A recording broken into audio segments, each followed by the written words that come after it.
Son amour est infini. Il est bon, Jésus est bon. Il est bon et son amour est infini. Alléluia. Il est bon et son amour est infini. Il est bon. Il est bon et son amour est infini. Dieu est bon. Il est bon. Jésus est bon. Il est bon et son amour est infini. Alléluia. Il est bon. Jésus est bon. Il est bon et son amour est infini. Oh Dieu, tes bienfaits, tes bienfaits sont infinis. Oh Dieu, tes bienfaits sont infinis. Oh Dieu, tes bienfaits. Oh Dieu, tes bienfaits sont infinis. Oh Dieu, tes bienfaits sont infinis. Je te glorifie, je te loue toujours, je chante Alléluia. Oh Dieu, tes bienfaits sont infinis. Oui, Dieu, tes bienfaits. Oh Dieu, tes bienfaits sont infinis. Oui, Dieu, tes bienfaits. Oh Dieu, tes bienfaits sont infinis. Oh, je te glorifie. Je te glorifie, Je te loue toujours. je te loue toujours, Je chante Alléluia. je chante Alléluia. Oh Dieu, tes bienfaits sont infinis. Oui, je te glorifie. Je te glorifie, Oh, je te loue toujours. je te loue toujours, je chante Alléluia. Oh Dieu, tes bienfaits sont infinis. Oh, je te glorifie. Je te Je glorifie, te loue toujours. je te loue toujours, Je chante Alléluia. je chante Alléluia. Oui, Dieu. Oh Dieu, tes bienfaits sont infinis. Oui, Dieu, tes bienfaits. Oh Dieu, tes bienfaits sont infinis. Oh, Dieu, tes bienfaits. Oh Dieu, tes bienfaits sont infinis. Chantons. Ebenezer, la grâce infinie de Dieu. Souviens-toi de l'amour de Dieu et bénis le roi des rois. Chantons Ebenezer, l'amour infini de Dieu. Souviens-toi de la grâce de Dieu et bénis le roi des rois. Oh, Ebenezer. Ebenezer, la grâce infinie de Dieu. Souviens-toi de l'amour de Dieu et bénis le roi des rois. Ebenezer, la grâce infinie de Dieu. Souviens-toi de l'amour de Dieu et bénis le roi des rois. Chantons Ebenezer, la grâce infinie de Dieu. Souviens-toi de l'amour de Dieu et bénis le roi des rois.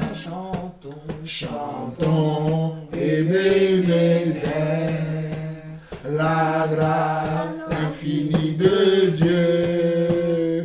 Souviens-toi de l'amour de Dieu et bénis le roi des rois. Ebenezer, la grâce infinie de Dieu. Souviens-toi de l'amour de Dieu et bénis le roi des rois.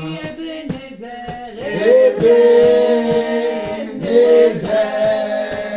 la grâce infinie de Dieu. Souviens-toi de l'amour de Dieu et bénis le roi des rois. Souviens-toi de l'amour de Dieu et bénis le roi des rois. Souviens-toi de l'amour de Dieu et bénis le roi des rois. C'est aujourd'hui, jour du salut, alléluia.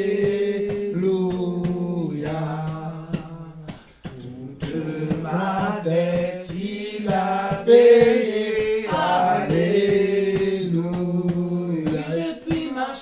Je puis marcher le front levé, car Christ m'a racheté. Mon cœur exalte, ô Jésus, tu m'as donné ton salut. Oh, c'est aujourd'hui, jour du salut, alléluia. Toute ma dette qu'il a payée, oh, alléluia. Je puis marcher, le front levé, car Christ m'a racheté. Mon cœur exalte, ô Jésus, tu m'as donné ton salut. J'ai pu marcher le front levé, car Christ m'a racheté. Mon cœur exalte, ô Jésus, tu m'as donné ton salut. Mon cœur t'exalte, ô Jésus, tu m'as donné ton salut. Mon âme t'exalte, ô Jésus, tu m'as donné ton âme. Je puis marcher le front levé, car Christ m'a racheté. Mon cœur t'exalte, ô Jésus, tu m'as donné ton salut. Ô Jésus, tu m'as donné ton salut. Honneur à l'agneau, alléluia. Honneur à l'agneau, alléluia. Honneur à l'agneau, alléluia. Honneur à l'agneau, alléluia. Merci à l'agneau. Alléluia. Merci à l'agneau. Alléluia. à l'agneau, alléluia. Merci à l'agneau, alléluia. Puissance à l'agneau. Alléluia. Puissance à l'agneau. Alléluia. Puissance à l'agneau, alléluia. Puissance à l'agneau, alléluia. Honneur à l'agneau, alléluia. Honneur à l'agneau, alléluia. Honneur à l'agneau, alléluia. Honneur à l'agneau, alléluia. Victoire à l'agneau. Alléluia. Victoire à l'agneau, alléluia. Victoire à l'agneau, alléluia. Victoire à l'agneau, alléluia. Louange à l'agneau. Louange à l'agneau. Alléluia. Louange à l'agneau. Alléluia. Louange à l'agneau. Alléluia. Merci à l'agneau. Alléluia. Merci à l'agneau. Alléluia. Merci à l'agneau. Alléluia. Merci à l'agneau. Alléluia. Éternel notre Dieu, nous te remercions, nous te rendons toute la gloire, Papa. Merci parce que c'est toi notre Dieu, notre Père, qui veille sur chacune de nos vies, qui veille sur chacune de nos sorties et de nos entrées, qui nous protège, Seigneur Dieu. Oh Papa, qui garde nos familles, qui garde nos frères et sœurs à travers le monde. Nous voulons te dire merci. Nous t'en sommes reconnaissants pour toutes choses que toi tu fais dans nos vies, dans nos familles, dans ton église. Merci à toi, Papa. Merci pour le vouloir que tu nous donnes à chacun d'entre nous afin que nous demeurions fermes dans tes voies. Merci parce que c'est toi qui nous donne la foi, cette foi qui nous amène, Seigneur Dieu, à persévérer malgré les temps difficiles. Cette foi qui nous amène, Seigneur Dieu, à aimer ta parole, à aimer ton esprit et à vivre par l'esprit et non par la chair. Merci également, Seigneur Dieu, Papa, pour ta grâce qui surabonde, Seigneur Dieu, dans nos faiblesses. Car beaucoup d'entre nous, nous avons encore des faiblesses. Nous avons encore des lacunes. Mais tu dis dans ta parole que là où le péché abonde, ta grâce a surabondé. Et Papa, nous voulons te dire merci pour cette grâce qui a surabondé dans nos vies, afin que nous demeurions, Seigneur Dieu, dans tes voies, que nous t'aimions, Seigneur Dieu, afin que le monde voie que nous sommes tes enfants, que nous sommes tes disciples, que nous sommes tes envoyés, que nous sommes tes serviteurs et tes servantes, Papa. Merci, Seigneur Dieu, Papa, pour cette grâce qui nous illumine tous les jours, afin que nous puissions voir la splendeur de ton évangile, la splendeur, Seigneur Dieu, de ton esprit, la splendeur, Seigneur Dieu, de ta parole, afin de demeurer ferme dans tes voies, malgré, Seigneur Dieu, que le monde va à la dérive, mais nous qui sommes tes enfants, nous à qui tu as attribué, Seigneur Dieu, un talent, à qui tu as attribué une grâce,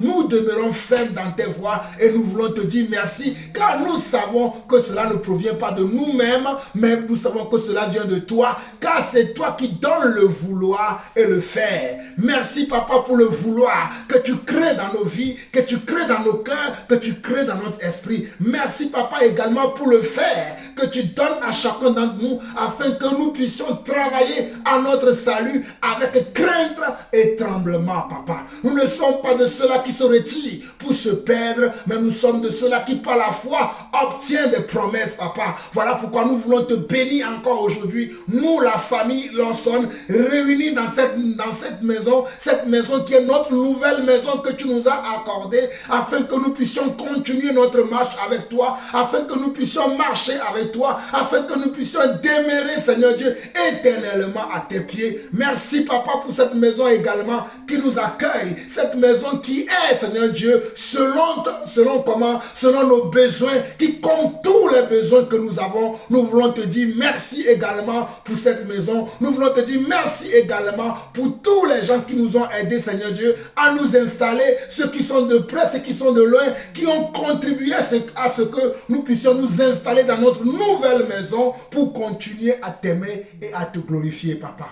Merci, Papa éternel, notre Dieu. Merci pour cet amour. Merci pour toutes choses que tu fais. Reçois la gloire, l'honneur, la puissance pour des siècles. Au nom de Jésus-Christ, j'ai ainsi prié, ou nous avons ainsi prié. Amen. Amen. Amen.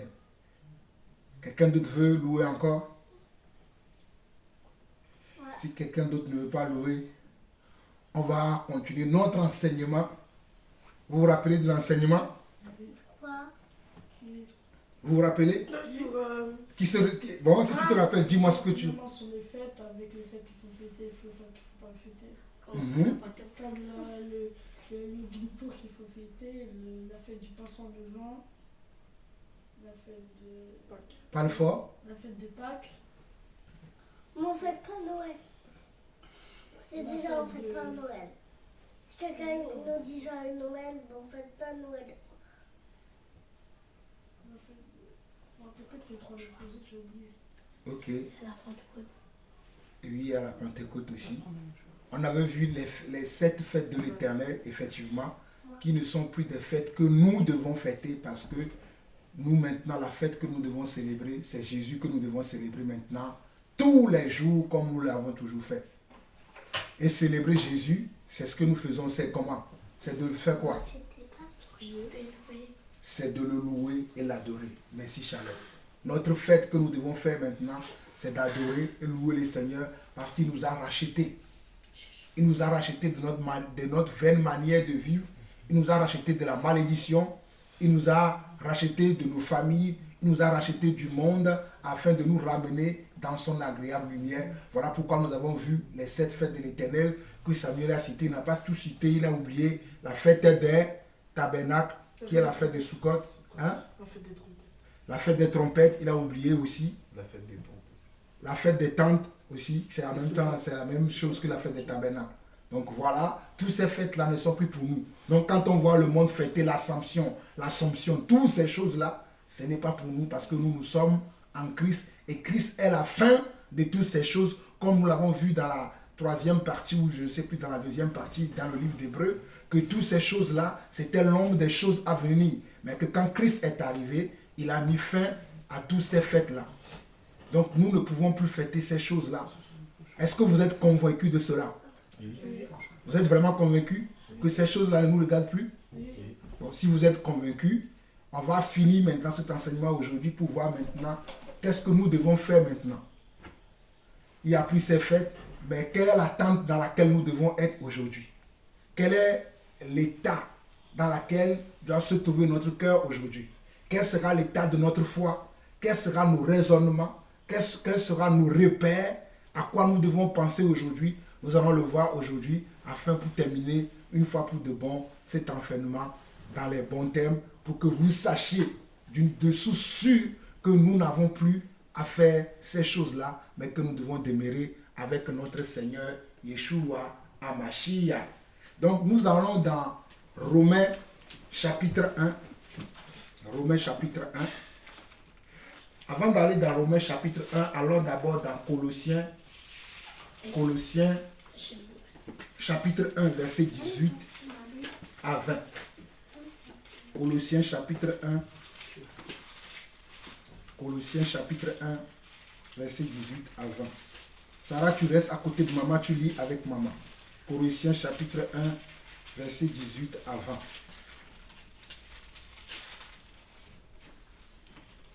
On peut même lire à partir du verset 15 à 20. Colossiens chapitre 1, verset 15 à 20. On l'a déjà vu, mais c'est juste un petit rappel vite fait, afin que vous sachiez qui est Christ et qu'est-ce qu'il a fait pour nous et ce que nous devons attendre. Colossiens chapitre 1, verset 15 à 20 dit ceci. Le Fils est l'image du Dieu invisible, le premier-né de toute la création. Le Fils, c'est-à-dire Jésus-Christ, car en lui ont été créées toutes choses. les choses qui sont dans les cieux et sur la terre, les visibles et les invisibles, trône, dignité, domination, autorité. Tout a été créé par lui et pour lui. Donc nous comprenons que tout ce que nous voyons sur la terre, que ce soit les choses visibles ou non visibles, c'est-à-dire les invisibles que nous ne voyons pas, mais nous savons que ça existe, toutes ces choses-là ont été créées par qui? Par Dieu, qui est le Fils. Et qui ont été créées pour qui? Pour lui toujours. Amen, shalom. Donc on continue. Verset 17 dit, il est avant toutes choses et toutes choses subsistent en lui. Donc le Jésus-Christ là, il est avant toutes choses et toutes choses subsistent à cause de lui. Et on nous dit, il est la tête du corps de l'Église. Donc c'est Jésus-Christ qui est la tête du corps de l'Église. Ce n'est pas un homme qui est la tête du corps de l'Église. Ce n'est pas le pape qui est à Rome qui est la tête du corps de l'Église. Comprenez, c'est très important ce que nous sommes en train de voir. Qui est la tête de l'Église? Qui est la tête de l'Église? Jésus. Qui est la tête de l'Église? Jésus. Vous êtes sûr de ce que vous racontez? Ok. Donc si vous êtes sûr, si quelqu'un vous dit un jour que le pape a dit ça, que c'est ce que nous devons faire, nous savons que le pape n'est pas la tête de l'Église, mais que celui qui est la tête de l'Église, c'est Jésus. On continue. Il est la tête du corps de l'Église, il est le commencement, le premier-né d'entre les morts, afin d'être en tout le premier. Donc, lui, qui est la tête du corps de l'Église, il est en même temps le commencement. C'est lui qui commence toutes choses. C'est lui qui doit commencer même notre vie spirituelle, notre vie dans la foi, notre vie dans le Seigneur. C'est encore Jésus qui doit le commencer. Donc ce n'est pas quelqu'un d'autre. Donc nous devons à lui ce respect-là, cet honneur-là. Donc il continue en disant au verset 19, déjà dans le verset 18, il dit, il est le commencement, le premier-né d'entre les morts, afin d'être en tout le premier. Mais en tout, Jésus doit être la tête. Dans ton foyer, Jésus doit être la tête. Dans ton travail, le Seigneur doit être en tête. Dans ton sport, vous les sportifs qui sont au milieu de nous. Hein? Dans ton sport, Jésus doit être le premier. Tu ne vas pas dire parce que je suis sportif, tu mets Jésus au second plan. Non, Jésus doit être toujours le premier. En tout ce que tu fais. Il continue au verset 19. Car Dieu a voulu faire habiter toute plénitude en lui.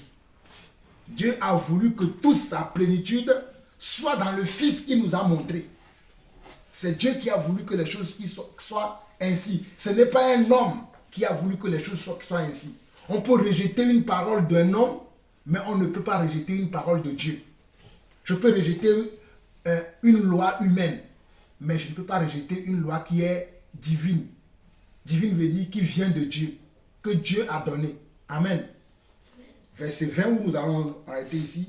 Il a voulu par lui tout réconcilier avec lui-même, tant ce qui est sur la terre que ce qui est dans les cieux, en faisant la paix par lui, par le sang de sa croix. Donc, pour faire la réconciliation, il a fallu que Jésus vienne.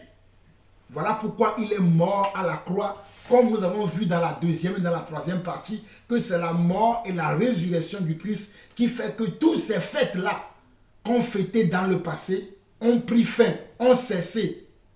Ils ne sont plus d'actualité. C'est Jésus qui a voulu ça. Voilà pourquoi on nous dit au verset 20 de 1 Colossiens 1, il a voulu par lui tout réconcilier. Parce qu'avant, on fêtait ces fêtes-là pour s'approcher de Dieu.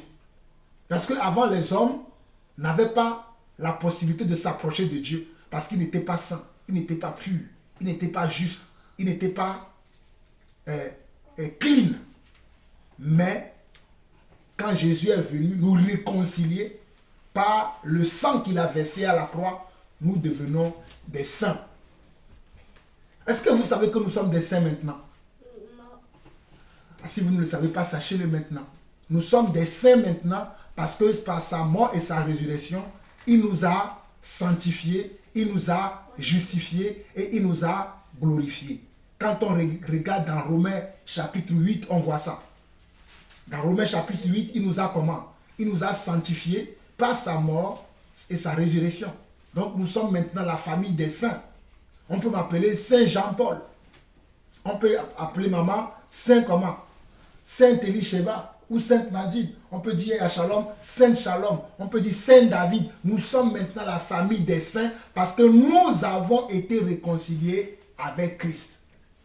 Ce n'est pas ce qu'on voit l'église catholique faire, quelqu'un meurt, quelques années plus tard on va dire on le canonise, il devient saint. Non, c'est Christ qui, quand Christ vient dans ta vie, tu deviens un homme saint. Quand tu n'avais pas Christ, tu étais comment? Tu étais un non sanctifié. Mais quand Christ vient dans ta vie, il te sanctifie afin que tu deviens sans défaut, sans tache. Mais tu dois conserver maintenant cette sanctification jusqu'à la fin. Voilà pourquoi il dit, celui qui persévérera jusqu'à la fin sera sauvé. Si tu te laves, tu es propre, non? Oui. Mais maintenant, quand tu te laves, si après tu viens se mettre dans la boue, est-ce que tu seras encore propre? Non. Donc quand tu te laves, tu dois faire tout pour garder la propreté que tu as eue lorsque tu es sorti du bain ou de la douche. C'est la même chose, la sanctification que le Seigneur nous a donnée par son précieux sang qu'il a versé à la croix. Nous devons garder cette sanctification-là jusqu'à la fin. Amen. Amen. Donc, on va aller maintenant dans ce fameux Hébreu 1 maintenant. J'ai dit Hébreu 1, Romains 1. Après, on va aller dans Hébreu 1. Romains chapitre 1, verset 18 avant. Romains chapitre 1, verset 18 avant. Et je préférerais que Sœur Elisheba nous lise ça dans la version juive hébraïque. Romains 1, verset 18 avant. Vas-y ma soeur, lis-nous ça. Depuis le ciel, la colère de Dieu est révélée contre toute impiété et toute méchanceté des hommes qui, dans leur perversité, étouffent la vérité. Car ce que l'on sait de Dieu est montré de façon claire pour eux, puisque Dieu leur a montré clairement. En effet, depuis la création de l'univers, ses qualités invisibles, sa puissance éternelle et sa nature divine se voient clairement et peuvent être comprises quand on considère ses œuvres. Par conséquent, ils sont sans excuse. Amen. Vous voyez? Donc, on voit dans ce chapitre 1 de Romains chapitre 1, le verset 18-20, que les hommes ne peuvent pas dire qu'ils ne connaissent pas Dieu. Qu'ils ne connaissent pas Dieu et qu'ils ne connaissent pas sa volonté. Car la volonté de Dieu, Dieu le leur a fait connaître à tous les hommes. Mais c'est les hommes eux-mêmes qui ont décidé délibérément de leur propre chef à maintenir la vérité comment? Captive, sans révéler la vérité aux hommes. Parce que s'ils révèlent la vérité aux hommes, les hommes ne vont plus leur donner par exemple la dîme. La dîme n'est plus d'actualité. Puisqu'on nous dit que Dieu nous a bénis de toutes sortes de bénédictions spirituelles dans les lieux célestes selon Éphésiens chapitre 1. Mais si les hommes tiennent ces propos-là, leurs fidèles au dos duquel ils vivent ne vont plus venir donner la dîme.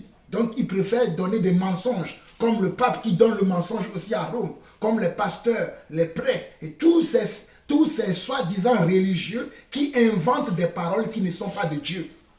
La plupart d'entre eux connaissent la vérité. Ce n'est pas moi qui ai écrit ce verset. Hein. Regardez, hein. Je le relis dans la version Louis II qui dit, Romains 1, verset 18 à 20, « La colère de Dieu se révèle du ciel contre toute impiété et toute injustice des hommes qui retiennent injustement la vérité captive. » La colère de Dieu se révèle contre qui? Contre les hommes. C'est nous les hommes qui faisons comment? Qui faisons mal à Dieu. Ou bien qui servons Dieu, non pas de la bonne manière, non pas de la bonne façon. Ce n'est pas Dieu qui le fait, mais c'est nous les hommes. On présente Dieu mal aux gens. On dit aux gens, crois en Dieu, tu vas être riche. Crois en Dieu, tu vas être populaire. Crois en Dieu, tu vas gagner des maisons. Crois en Dieu, tu vas vivre longtemps. Crois en Dieu, tu vas... Non. Jésus n'a pas promis ça. Jésus dit, crois en moi et tu seras sauvé. Jésus a parlé du salut éternel. Mais nous les hommes aujourd'hui, nous parlons d'un salut sur la terre. D'un bien-être sur la terre. Alors que Jésus a parlé d'un bien-être à venir. Pas d'un bien-être de maintenant. Jésus a dit de croire à lui afin de bénéficier du bien-être qui va venir. Je précise bien pour que vous compreniez. Jésus n'a jamais prêché, les apôtres n'ont jamais prêché un salut pour vivre, pour régner dans ce monde. Plutôt, il nous exhortait à fuir ce monde parce que ce monde est inimitié devant Dieu. Voilà pourquoi dans Romains chapitre 1, le verset 18 avant, on nous dit la colère de Dieu se révèle du ciel contre toute impiété. Impiété veut dire tout péché des hommes. Parce que les hommes veulent vivre dans le péché. C'est eux qui ont choisi de vivre dans le péché. Ils ont choisi de ne pas obéir à Dieu et de demeurer dans le péché. Voilà pourquoi on dit la colère de Dieu se révèle du ciel contre toute impiété et toute injustice des hommes qui retiennent injustement la vérité captive. C'est injuste ce qu'ils font. Ce n'est pas que cela est juste. C'est injuste qu'ils retiennent comment la vérité captive parce qu'ils connaissent la vérité. Au lieu de partager la vérité à tout le monde, afin que tout le monde soit au courant de la vérité et que tout le monde soit libre, non, ils préfèrent faire des gens des esclaves. Leur joie est comme dit certains. En les maintenant comment? Dans la quoi? Dans l'ignorance. Le but des religieux ou des religions, c'est de maintenir les gens dans l'ignorance. Alors que Jésus a dit, vous connaîtrez la vérité et la vérité vous affranchira. Jésus veut qu'on connaisse la vérité afin que la vérité nous affranchisse. Mais les religions veulent que nous demeurions dans l'ignorance afin d'être comment? Afin de ne pas être affranchis. Donc qu'est-ce qui affranchit? La vérité. Et cette vérité-là, les hommes le connaissent. Quand je dis les hommes, je parle des hommes qui se prétendent être des serviteurs de Dieu. Ceux qui se prétendent être des serviteurs de Dieu, ce sont des prêtres, ce sont des papes, ce sont des pasteurs, des apôtres, des prophètes, des évangélistes, des pasteurs et des enseignants de la parole ou qu'on appelle encore des docteurs. Ce sont eux qui ont décidé délibérément de retenir la vérité comment? Captive, sans le donner aux gens.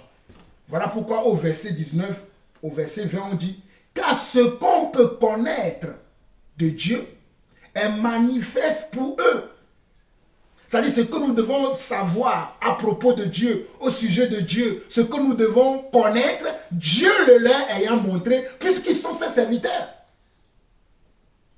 Tu ne peux pas dire à moins qu'ils sont de faux serviteurs. Mais si tu es un vrai serviteur de Dieu, Dieu te montre ce que tu dois connaître de lui. Parce que tu es comment? Son serviteur.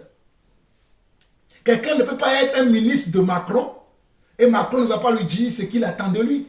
Les objectifs qu'il attend de lui. Est-ce que vous comprenez ou pas? Macron, quand il a été élu, il avait un programme qu'il avait présenté au peuple. Voilà pourquoi on l'a élu. Maintenant, quand on l'a élu, il fallait qu'il forme un gouvernement. Et dans ce gouvernement-là, il a choisi des ministres. Mais quand il a choisi ces ministres-là, qu'est-ce qu'il va leur dire? Moi, j'ai promis au peuple ça, ça, et ça, et ça, et ça. Donc, toi, ministre de l'Éducation, tu dois faire ça. Ministre de la Santé, tu dois faire ça. Ministre de l'Intérieur, tu dois faire ça. Ministre de l'Éducation. Donc, chacun avait, comment? Une partie du projet que Macron a présenté au peuple. Maintenant, Dieu aussi a un projet comment? Pour nous, les hommes. Quel est le projet que Dieu a pour nous? Qui connaît le projet que Dieu a pour nous? Oui, vas-y. Aller au paradis. Amen. Le projet que Dieu a pour nous, c'est d'aller au ciel. Que Shalom a dit, aller au paradis. Le seul projet que Dieu a pour nous, c'est de nous donner le salut éternel. C'est d'aller vivre éternellement avec lui. Et c'est pour ça qu'il a choisi, comme on voit dans Éphésiens chapitre 4, verset 11. C'est pour ça qu'on dit qu'il a choisi, il a appelé les uns comme apôtres, les autres comme prophètes, les autres comme évangélistes, les autres comme pasteurs et docteurs pour le perfectionnement des saints. Donc quand tu es appelé pour servir Dieu là, Dieu te révèle ce qu'il attend de toi. Voilà pourquoi on nous dit dans Romains 1 verset 19, car ce qu'on peut connaître de Dieu est manifeste pour eux, Dieu leur ayant fait connaître. En effet, les perfections invisibles de Dieu, sa puissance éternelle et sa divinité se voient comme à l'œil nu depuis la création du monde quand on les considère dans ses ouvrages. Quand nous regardons même les choses visibles, les choses invisibles, nous voyons même la nature. La nature nous parle de Dieu. Et toi maintenant, tu es serviteur de Dieu. Tu as reçu un appel. Tu as reçu un don. Tu as reçu une grâce. Tu as reçu un talent. Et Dieu ne va pas te parler. Dieu parle. C'est les hommes qui n'écoutent pas. Amen. Donc Dieu a toujours parlé aux hommes. Donc il faut que nous comprenions que Dieu parle à nous les hommes afin que nous puissions comprendre. Donc nous regardons également très rapidement. Nous regardons également très rapidement Hébreux chapitre 1. Hébreux chapitre 1, verset 1 à 3. Après on va aller dans Colossiens 2. Hébreux chapitre 1, verset 1 à 3.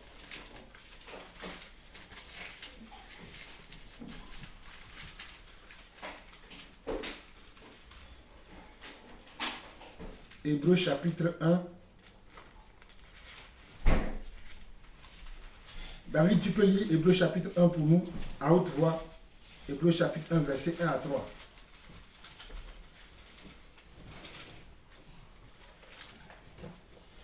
Après avoir autrefois à plusieurs reprises et de plusieurs manières parlé à nos pères par les prophètes, Dieu, dans ces derniers temps, nous a parlé par le Fils, qu'il a établi héritier de toutes choses, par lequel il a aussi créé le monde, et qui étant le reflet de sa gloire et l'empreinte de sa personne, et soutenant toutes choses par sa parole puissante, a fait la purification des péchés, et s'est assis à la droite de la majesté divine dans les lieux très hauts. Amen. Vous avez vu? On nous dit, Hébreux chapitre 1, verset 1 à 3 dit, après avoir autrefois, à plusieurs reprises et de plusieurs manières, parlé à nos pères par les prophètes. Donc Dieu a toujours cherché à parler comment? Aux hommes. Que personne ne vous dit que non. Pourquoi? Parce que souvent les gens disent, mais si Dieu là existe là, pourquoi il ne nous parle pas? Pourquoi il ne nous montre pas les choses? Pourquoi il ne révèle pas les choses? Pourquoi il ne dit pas les choses? Nous avons la réponse ici dans Hébreux chapitre 1. On nous dit, après avoir autrefois, à plusieurs reprises et de plusieurs manières. Donc Dieu a toujours parlé de plusieurs manières et à plusieurs reprises. Il n'a pas parlé une seule fois, il n'a pas parlé 2 fois, il n'a pas parlé 3 fois, ni 4 fois, ni 5 fois, mais plusieurs fois. Et de plusieurs manières, Dieu a cherché à communiquer aux hommes ses intentions, ses souhaits, ses projets, ce qu'il veut, ce qu'il ne veut pas. Dieu a toujours cherché à le communiquer. Dans les anciens temps, il a cherché à le communiquer au travers de qui? Des prophètes, comme on voit ici. Je relis encore ce que David vient de nous lire dans Hébreux 1. Hébreux 1, verset 1, chapitre 1, verset 1 à 3 qui dit, après avoir autrefois à plusieurs reprises et de plusieurs manières parlé à nos pères par les prophètes, Dieu dans ces derniers temps nous a parlé par le Fils. Donc dans les temps anciens, Dieu parlait de plusieurs manières et à plusieurs reprises par les prophètes. Mais au jour d'aujourd'hui, Dieu parle par qui? Hein? Non. Dieu, dans ces derniers temps, nous a parlé par le Fils. Et le Fils, c'est quoi? C'est la parole. Parce qu'on dit au commencement était la parole était avec Dieu, et la parole était Dieu. Donc ce que maman dit qu'il nous a parlé par la parole et l'esprit, c'est la vérité. Puisque le Fils, c'est aussi l'esprit. Le Fils, c'est aussi l'esprit. C'est aussi l'esprit de Dieu qui se manifeste dans notre conscience. Qui nous dit, va, ne va pas. Triche, ne triche pas. Vole, ne vole pas. Quand je dis le Fils nous dit, c'est pas le Fils qui te dit de voler. Quand dans ta conscience, tu veux voler et qu'il y a un autre esprit qui te dit ne vole pas, c'est ça le Fils. Le Fils là, qui est en nous là, il va te dire ne vole pas, ne mens pas, ne dis pas des balivernes, ne cache pas. Vous voyez? Donc le Fils est en nous. Voilà pourquoi on nous dit, Dieu dans ces derniers temps, le verset 2 d'Hébreux 1 dit, Dieu dans ces derniers temps nous a parlé par le Fils. Il a établi héritier de toutes choses. Par lui, il a aussi créé l'univers. Par le Fils, Dieu a aussi créé quoi? l'univers, comme on l'a vu dans Colossiens 1, que toute chose a été créée par lui. Et on nous dit, le Fils est le reflet de sa gloire et l'empreinte de sa personne, et il soutient toutes choses par sa parole puissante. Donc nous sommes sûrs et certains que le Fils, c'est la parole. Voilà pourquoi il soutient toutes choses aussi par la parole. Donc nous ne pouvons pas rejeter la parole de Dieu. Celui qui rejette la parole de Dieu, en réalité, il rejette qui? Il rejette Dieu. Merci Emmanuel. Celui qui rejette la parole, il rejette Dieu. Oh, c'est Jean-Paul Lawson qui a prêché ça. Mais tu ne rejettes pas Jean-Paul Lawson. Certes, tu peux rejeter Jean-Paul Lawson parce que c'est lui qui parle de la part de Dieu. Mais c'est Dieu que tu rejettes. Puisque moi, je ne répète que la parole de Dieu. Je suis comme un perroquet qui répète ce qu'il a entendu. Ah non, pas puisque c'est Jean-Paul Lawson qui dit je ne vais pas accepter. Eh bien, c'est Dieu que tu rejettes. Puisqu'on dit que le Fils est le reflet de sa gloire et l'empreinte de sa personne, et il soutient toutes choses par sa parole puissante. Le Fils soutient toutes choses comment? Par la parole puissante de Dieu. Il a fait la purification des péchés et s'est assis à la droite de la majesté divine dans les lieux très hauts. Vous voyez, le Fils, c'est lui qui nous a fait comment? Qui a fait notre purification, afin que nous devenions des personnes pures, des personnes saintes, des personnes qui n'ont plus des iniquités en eux, qui n'ont plus de la saleté en eux, qui n'ont plus des péchés en eux, qui n'ont plus comment? Des rancœurs, des rancunes, toutes ces choses-là qui sont des œuvres de la chair, c'est le Fils qui nous a délivrés de ça. Amen. Amen. Maintenant, allons dans Colossiens 2. Colossiens 2. Ne dormez pas. Hein. Ne dormez pas, réveillez-vous là. C'est le moment de la parole là. On se réveille là. Hein. Parce que j'ai chaud. Colossiens 2, si tu as chaud. Moi aussi, je ne dors pas. Voilà, c'est bien ça là. Colossiens 2. Nous allons lire à partir du verset 8. Colossiens 2, nous allons lire à partir du verset 8. Ok. Colossiens 2, à partir du verset 8.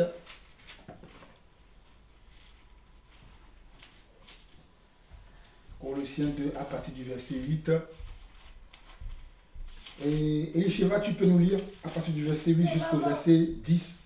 Dis, Elisheva.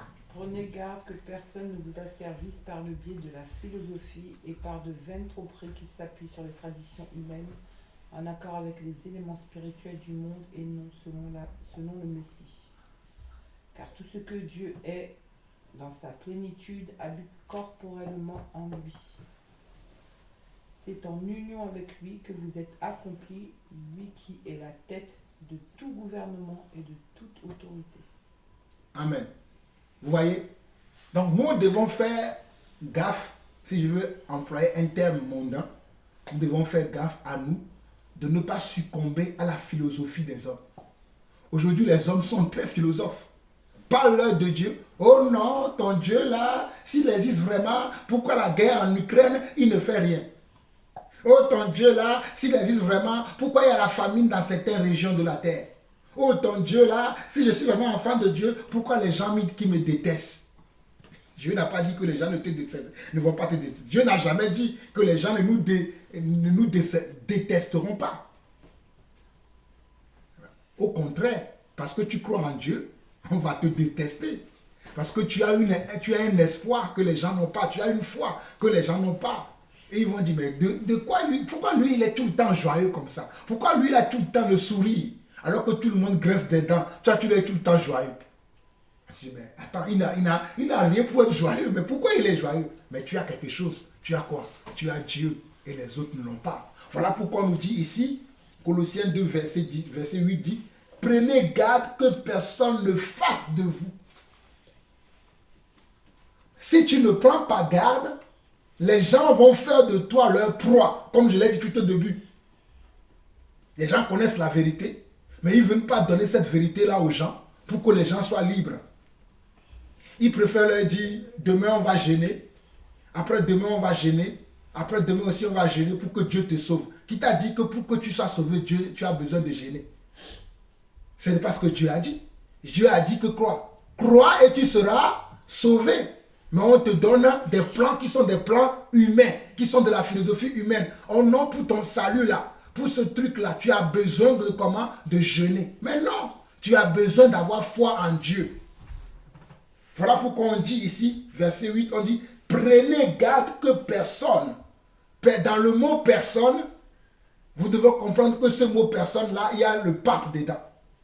Il y a les apôtres dedans. Il y a les prophètes dedans. Il y a les évangélistes dedans. Il y a les pasteurs dedans. Il y a les enseignants de la parole dedans. Il y a toutes les religions dans le mot personne. Et il y a tous les politiques aussi dedans. Parce que les politiques aussi font des gens comment? Des proies. Hein? Que ce soit la gauche, la droite. La droite et la gauche extrême, la droite extrême. Ou je ne sais pas, le centre, toutes ces choses-là. Ce sont comment? Des esprits. Aussi ces choses. Voilà pourquoi on dit, prenez garde que personne ne fasse de vous sa proie par la philosophie et par une vaine tromperie, s'appuyant sur la tradition des hommes. Dans les religions, les gens s'appuient sur leur tradition. Dans la politique, les gens s'appuient sur la philosophie. Dans la politique, c'est la philosophie que les gens utilisent. Mais dans les religions, les gens utilisent des traditions. Mais Dieu nous prévient que nous devons faire attention que personne ne fasse de nous sa proie, ni par les traditions, ni par la philosophie. Pour nous qui aimons les études, surtout pour vous les jeunes, les enfants qui sont encore à l'école, vous devez faire attention afin que vos maîtres, vos maîtresses, vos profs ne fassent pas de vous, par la philosophie, leur proie. Il y a des choses que vous devez savoir. Il y a des savoirs que vous devez acquérir à l'école, mais il y a d'autres savoirs que vous ne... Quand les profs vous disent ça, vous devez l'entendre d'une oreille et que ça doit sortir de l'autre oreille. Par exemple, si un prof vous dit que Dieu là, ça n'existe pas, vous écoutez d'une oreille et ça doit sortir d'une autre oreille parce que vous allez savoir qu'un prof qui dit ça, c'est un prof athée. Ça dit c'est un prof non croyant. Oh mais depuis que vous parlez de Dieu, que Dieu là, moi je ne l'ai jamais vu. Dieu a dit à Thomas, heureux sois-tu, car... Dieu a dit à Thomas, tu as vu avant de croire. Mais il a dit, heureux sont ceux qui n'ont pas vu, mais qui ont cru. Donc nous n'avons pas encore vu Dieu, mais nous croyons. Donc nous sommes heureux. Donc vous devez faire attention également à vos profs. Ce n'est pas simplement parce qu'il y a des chrétiens, ils font attention seulement aux faux pasteurs. Aux faux pasteurs ou bien aux pasteurs qui ont dérouté, qui ne sont plus sur la bonne voie. Mais tu vas les voir, ils sont à fond avec la politique. Ils suivent les politiciens. Si les politiciens disent d'aller à droite, ils vont à droite. S'ils disent d'aller à gauche, ils vont aller à gauche. Mais ça aussi, nous devons faire attention puisqu'on dit, prenez garde que personne. Personne veut dire, tu ne dois pas te laisser, séduire par qui que ce soit. Si un apôtre ne doit pas te séduire, même un président de la République, un maire, un préfet, je ne sais pas, un prof, peu importe, l'autorité que la personne exerce ne doit pas te séduire. À moins que la personne ait une autorité de Dieu et qui enseigne la parole de Dieu droitement, justement, correctement. Là, tu te laisses séduire. Mais si tu vois que la personne n'enseigne pas la parole de Dieu justement, droitement, correctement, mais il veut t'enseigner la philosophie, les raisonnements, tu dis comment? Tu refuses. Voilà, comme David a fait là. Tu fais bye bye, monsieur. Au revoir, monsieur. Car moi, je sais qu'il est écrit dans Colossiens 2, verset 8. Prenez garde que personne ne fasse de vous sa proie par la philosophie et par une vaine tromperie s'appuyant sur la tradition des hommes, sur les principes élémentaires du monde et non sur Christ. Et non sur Christ. Nous avons basé notre foi sur qui? Sur Christ. Donc tout ce que nous allons faire doit être comment? Doit être quelque chose qui vient du Christ, que le Christ aime, que le Christ a accepté ou que le Christ peut accepter. Si le Christ ne peut pas accepter ou a accepté certaines choses, nous non plus, nous ne l'accepterions pas. Voilà pourquoi au verset 9, au verset 10, il dit, car en lui habite corporellement toute la plénitude de la divinité. Vous avez tout pleinement en lui. En Christ, nous avons tout. En Christ là, nous enfants de Dieu, nous avons quoi? Nous avons tout. Car en lui, vous avez tout pleinement. Lui qui est le chef de toute domination et de toute autorité. Christ est le chef du pape. Christ est le chef de l'ONU. Christ est le chef de l'OTAN. Christ est le chef de la PNUD. Et je ne sais pas, toutes ces organisations internationales, de l'UNESCO, et de tout gouvernement, Christ est le chef de toutes ces personnes-là. Donc c'est la parole de Christ que nous acceptons et que nous suivons. Amen.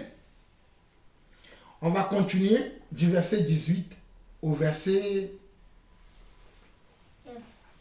23. On peut même lire à partir du verset 14. Maman, tu peux nous lire ça, verset 14 au verset 23. Toujours dans Colossiens 2.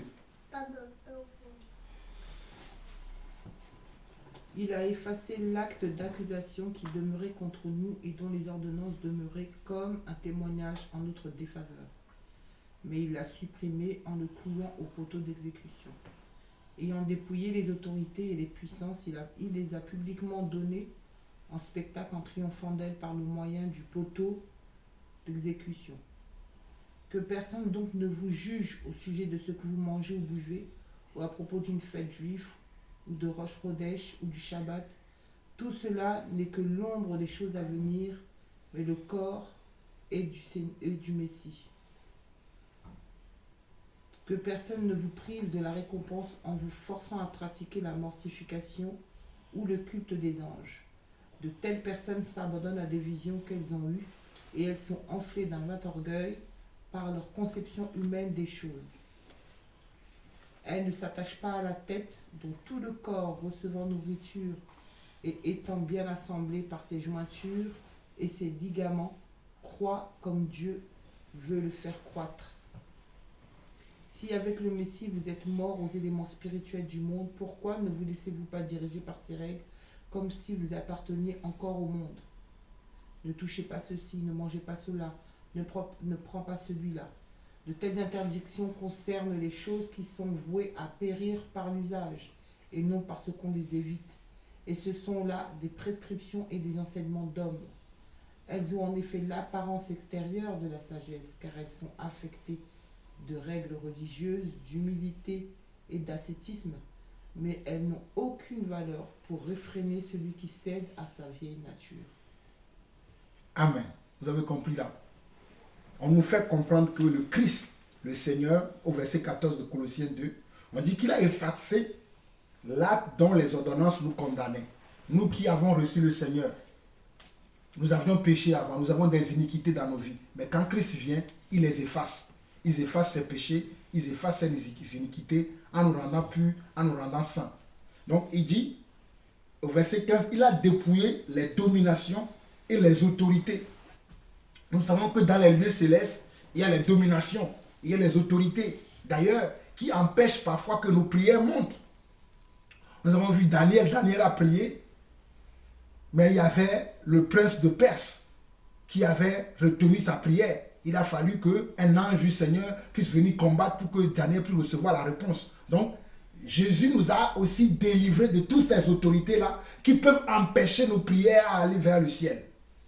Il nous a dépouillés de toutes ces autorités-là. Donc quand je prie maintenant, il n'y a aucun esprit qui peut arrêter ma prière dans le ciel. À moins que je sois un non converti.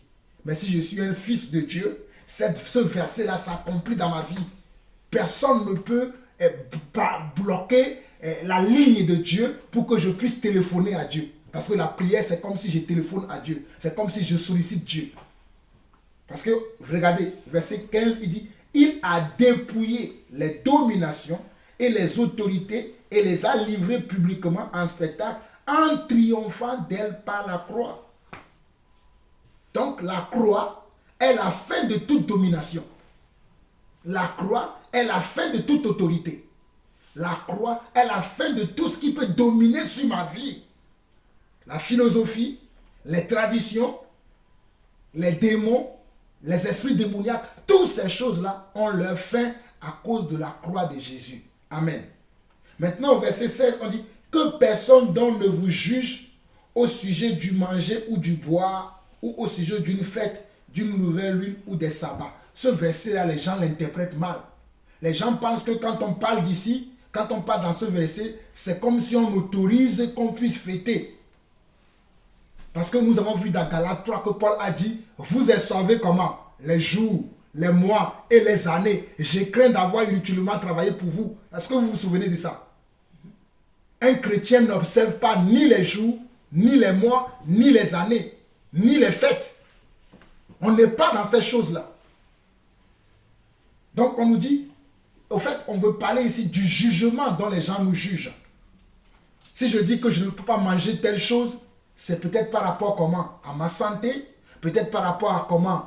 À mon, comment on appelle ça? Oui, à ma santé, ou peut-être à la propriété que je veux avoir. Il y a des gens qui disent qu'ils ne veulent pas manger du porc. Alors que le porc n'est plus un aliment comment pour nous les enfants de Dieu. Le porc n'est plus un aliment comment non pur pour nous. Parce que tout a été sanctifié par le Seigneur. Et la Bible dit que tout est sanctifié par la prière. Mais il y a des enfants de Dieu qui eux-mêmes ont choisi délibérément de ne pas même manger du porc parce qu'ils trouvent que le porc c'est trop gras. Ben, ils ont le droit de faire ça. Mais maintenant, moi je ne vais pas dire pourquoi vous ne mangez pas, même si Dieu a dit que maintenant on peut manger. C'est dans ce cadre-là qu'on dit ici que personne ne vous juge au sujet du manger ou du boire. Il y a des enfants de Dieu qui disent qu'ils ne veulent pas boire de l'alcool. Parce que Dieu n'a pas interdit de ne pas boire l'alcool. Dieu a interdit de ne pas s'enivrer. Maintenant, s'il y a un enfant de Dieu qui décide qu'il ne veut pas boire du tout, il est libre de le faire. Maintenant, moi, je ne vais pas l'obliger pour dire non, tu dois quand même boire. Pourquoi Dieu dit de boire et tu ne bois pas? Et maintenant, celui qui boit et qui me voit, moi non plus, ne pas boire, ne doit pas me... Et celui qui ne boit pas, qui te voit boire. Ah, bah, voilà. Celui qui ne boit pas et qui me voit boire, ne doit pas dire, mais moi je ne bois pas, mais pourquoi toi tu bois? Mais non, c'est dans ce sens-là qu'on parle ici, qu'on ne doit pas juger les gens. Parce que chacun doit agir par ses convictions. Parce que tout ce qui n'est pas le fruit d'une conviction est un péché. Ma conviction, c'est que tout est sanctifié par la prière. C'est ça, tout est sanctifié par la prière. Je peux tout manger, je peux tout boire. Mais si on me dit que c'est... Voilà, Paul a parlé de ça dans Romains, dans 1 Corinthiens 8. Mais si on me dit que l'aliment qu'on veut manger là, ça a été sacrifié à un idole, est-ce que je le mange? Non. Non, parce que ça a été sacrifié à un idole. On me l'a dit, je ne le mange pas. Mais si ça n'a pas été sacrifié à un idole, non, mais c'est un aliment, moi je le mange, je prie et je le mange. Puisque la prière sanctifie tout. Amen. Donc c'est par rapport à ça qu'on dit ici que personne ne vous juge au sujet du manger ou du boire ou au sujet d'une fête, d'une nouvelle lune ou des sabbats. Si je vais chez quelqu'un le jour de fête, c'est-à-dire eux ils fêtent Pentecôte, même si moi je ne suis pas pour la Pentecôte ou Pâques, et qui me sert à manger, moi je n'ai rien avec leur fête, c'est la nourriture, je mange. Vous voyez ce que je veux dire? Mais s'ils me disent que c'est l'agneau pascal, là je ne mange pas. Puisque notre agneau pascal c'est qui? C'est Dieu. Donc si eux, ils tuent encore un agneau ce jour-là, ils disent, ah ça veut dire qu'ils ont tué ça à un idole. Moi je ne mange pas. Parce que mon agneau, c'est Christ. Et c'est ce verset-là que les gens prennent pour justifier. Oh, ils peuvent encore tuer des agneaux, ils peuvent encore fêter. Alors que Paul a bien dit dans Galates 3, vous observez les jours, les mois, les années, je crains d'avoir inutilement travaillé pour vous. Un chrétien n'observe pas les années ni les mois. Dans le monde, on doit observer ces choses, parce que ça existe dans le monde. Mais dans le Seigneur, un jour est comme 1000 ans, et 1000 ans sont comme un jour. Donc nous n'avons plus à observer ces choses. Amen. Donc on dit, verset 18, que personne sous une apparence d'humilité et par un culte des anges ne vous ravisse à son gré le prix de la course, tandis qu'il s'abandonne à ses visions. Il est enflé d'un vain orgueil par ses pensées charnelles. D'ailleurs, ce n'est pas des pensées charnelles. Vous voyez, il est bien écrit qu'on va commencer à te dire, sans s'attacher au chef, verset 19, sans s'attacher au chef, dont tout le corps assisté et solidement assemblé par des jointures et des liens, tire l'accroissement que Dieu donne. Si vous êtes mort avec Christ au principe élémentaire du monde, pourquoi, comme si vous viviez dans le monde, vous impose-t-on ces préceptes? Ne prends pas, ne goûte pas, ne touche pas. Vous voyez? C'est pour ça qu'il ne faut pas rester juste sur le verset 16 pour dire, ah, je peux encore fêter, je peux encore faire ceci. Il faut lire le passage jusqu'à la fin pour comprendre la pensée de l'esprit, pour comprendre ce que l'esprit veut nous transmettre.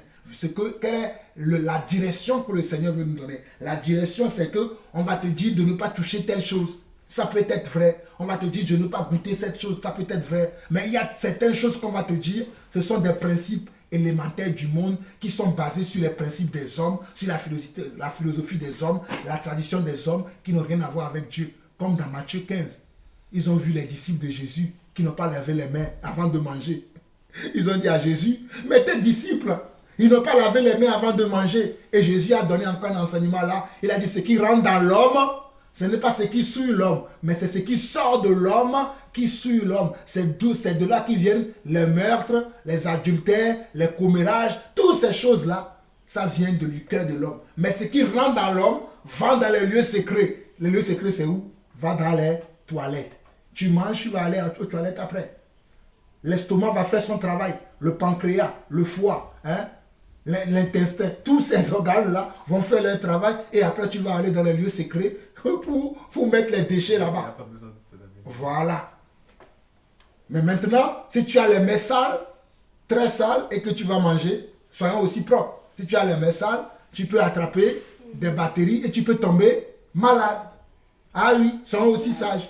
Cela ne veut pas dire que tu dois manger les mains, tu dois manger avec les mains sales. Au moins tes mains doivent être propres. Tu viens de faire la mécanique, tu ne vas pas aller manger avec la main plein de gasoil, plein de je ne sais pas quoi, plein de pétrole, plein de liquide. Vous voyez? Donc voilà. Donc on dit, verset 21, ne prends pas, ne goûte pas, ne touche pas, préceptes qui tous deviennent pernicieuses par l'abus et qui ne sont fondés sur les ordonnances et les doctrines des hommes. Je prends encore un exemple. Il y a des chrétiens aujourd'hui qui vont dire que non, moi je ne mets plus de bague, je ne mets plus de boucles d'oreilles, des choses qui n'ont rien à voir. Oh, moi je ne mets plus de boucles d'oreilles. Quand on était dans le jardin d'Éden, est-ce que Dieu avait percé l'oreille d'Adam?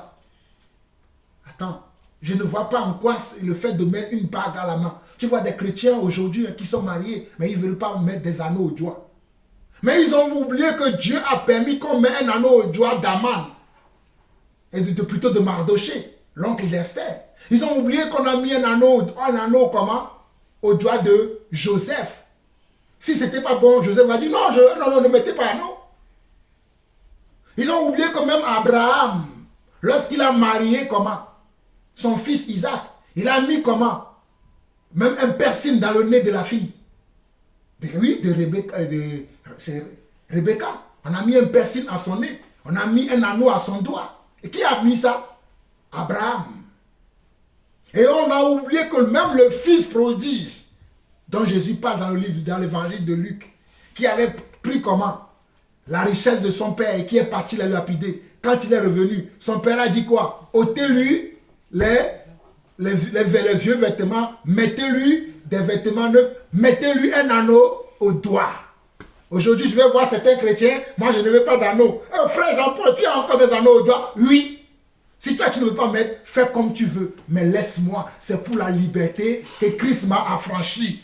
Ne viens pas me donner ta philosophie. Il y a des chrétiens philosophes, surtout des femmes, certaines femmes qui aiment ça. Parce qu'elle ne met plus de boucles d'oreilles, elle veut que tout le monde soit comme elle. Elle ne met plus d'anneaux, elle ne met plus de bijoux, elle veut que tout le monde soit elle. Paul n'a pas dit de ne pas mettre de bijoux. On a dit de ne pas mettre des choses qui sont somptueuses.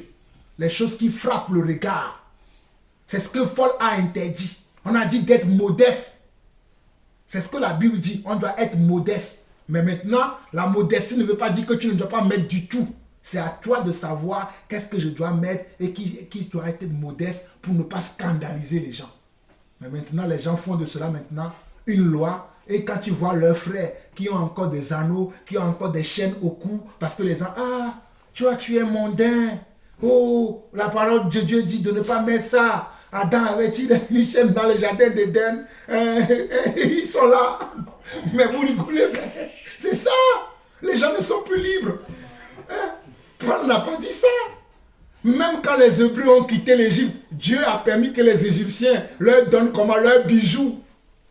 Dieu a permis que les Égyptiens... Si les bijoux n'étaient pas bons, pourquoi Dieu va permettre qu'on leur donne?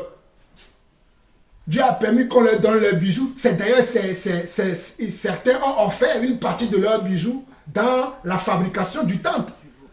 hein, dans la fabrication du temple et même du veau d'or qu'ils ont fait ils ont fait ça avec les bijoux que les gens leur ont donné en Égypte quand ils quittaient l'Égypte. Et certains ont donné ça à David quand David avait créé le temple, à Salomon plutôt. Ils ont donné à David, mais c'est Salomon qui l'a utilisé plus tard pour bâtir le temple. Donc, finissons avec Colossiens 2, parce que là on va rentrer dans les choses sérieuses. On a presque fini. Hein. Finissons dans ce passage-là de Colossiens 2. Nous étions au verset 22, mais on va reprendre du verset 20 au verset 23. On dit, si vous êtes morts avec Christ au principe élémentaire du monde, pourquoi, comme si vous viviez dans le monde, vous impose-t-on ces préceptes? Vous voyez? Pourquoi, comme si vous viviez dans le monde, on vous impose? C'est pour ça que moi, je n'impose rien à des frères et sœurs. Ce que j'impose, c'est ce que les apôtres ont imposé. Les apôtres n'ont jamais dit de ne pas mettre de bijoux. Je ne veux pas dire parce qu'un tel a dit ça, un tel a dit ça, un tel a eu une révélation. Il a été en enfer, il a vu des gens, ils sont en enfer parce qu'ils ont mis des bijoux. Moi, je ne crois pas à ça. Jean-Paul Lawson ne croit pas à ça. Jean-Paul Lawson croit à la parole de Jésus-Christ et à la parole des apôtres. Je suis un apôtre, je crois à l'évangile apostolique. Je ne crois pas à l'évangile des philosophes. Les philosophes qui sont là au milieu de nous, là, je ne crois pas à ça. On nous dit, ne prends pas, ne goûte pas, ne touche pas. Préceptes qui tous deviennent pernicieuses par l'abus. C'est ça, c'est de l'abus. Et qui ne sont fondés que sur les ordonnances et les doctrines des hommes. Les hommes, Jésus a sa doctrine, mais les hommes aussi ont leur doctrine. Comme l'histoire de la pantalonnade. Une femme ne doit pas mettre de pantalon. Où ils ont vu ça? La Bible a dit que la femme doit comment? Doit couvrir son corps. Si la femme met un pantalon ample qui ne montre pas ses formes, je trouve que c'est juste et c'est bon. Je ne vais pas commencer à dire, ah, pourquoi quand même elle a mis un pantalon, hein? Elle est dans le pantalon. Hein? Je ne suis pas dans ces choses. La Bible a parlé de la décence. Amen. Verset 23. Ils ont en vérité une apparence de sagesse. Vous voyez, quand tu entends ça, tu dis, ah, c'est vraiment la sagesse. Hein? C'est vraiment, ils ont en vérité une apparence de sagesse. Mais regardez la suite. En ce qu'il indique un culte volontaire de l'humilité et le mépris du corps. Vous voyez? Le mépris du corps. Ils ne veulent pas aimer leur corps. Ils veulent mépriser leur corps. Alors que Dieu a donné le corps afin que nous embellissions aussi le corps. Dieu a donné le corps afin que nous l'embellissions aussi avec les bijoux. Avec, dans ce cas-là, qui ne mettent pas non plus de parfum. Qui ne mettent plus non plus de déodorant. Mais ces gens-là, vous allez les voir, ils mettent quand même de déodorant, ils mettent quand même de parfum, ils mettent quand même des fois même certains, même des fonds de teint, toutes ces choses-là. Mais ils ne veulent pas mettre les boucles d'oreilles. Mon œil, ouais. Bon, on avance. Et ils ont en vérité une apparence de sagesse en ce qui indique un culte volontaire de l'humilité et le mépris du corps, mais cela est sans valeur réelle et ne sert qu'à satisfaire la chair. Vous voyez? Cela ne sert qu'à satisfaire la chair. Mais j'avoue quand même que certains de nos mamans, surtout les mamans africaines, quand je vois comment ils mettent leur fond de teint, des fois c'est trop, c'est exagéré. Tu ne vois plus la forme de leur teint. C'est tellement, ils ont mis tellement. Bon, bref, ce n'est pas ça ce qui est le plus important. C'est à nous de savoir être comment? Être sobre. Amen. Amen. On doit être sobre. C'est la sobriété que Dieu veut que nous ayons. On doit être sobre, on doit être modeste. Amen. Amen. Voilà. Que Dieu vous bénisse. On continue. Romains chapitre 10. Là, on rentre dans les choses sérieuses. Il nous reste encore 5 passages à voir, mais ces versets-là ne sont pas longs. Romains chapitre 10. Romains chapitre 10, verset 4. Mais avant d'arriver au verset 4, lisons à partir du verset 1. Romains chapitre 10, verset 1 à verset 4. Tu nous lis ça, Nadim, tu nous lis ça? Frère, le désir de mon cœur le plus cher et ma prière de Dieu pour Israël, c'est qu'ils soient sauvés.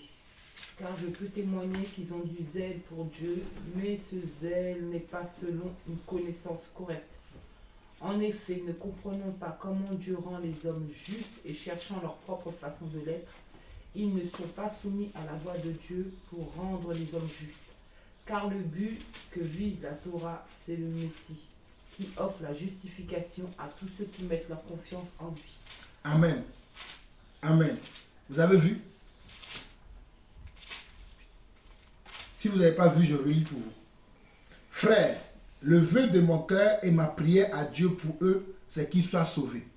Ici, Paul parle de sa nation. Paul parle ici des Juifs. Paul veut que les Juifs soient sauvés. Il veut que les religieux qui sont en Israël soient sauvés. Parce que ce sont ses frères. Voilà pourquoi il dit, frère, le vœu de mon cœur et ma prière à Dieu, pour eux, c'est qu'ils soient sauvés. Je leur rends le témoignage qu'ils ont du zèle pour Dieu, mais sans intelligence. Les Juifs ont le zèle pour Dieu. Ils sont dans les sabbats, dans le Yom Kippour, dans le Sukkot, dans la fête du tabernacle, dans le Pentecôte, tout ça.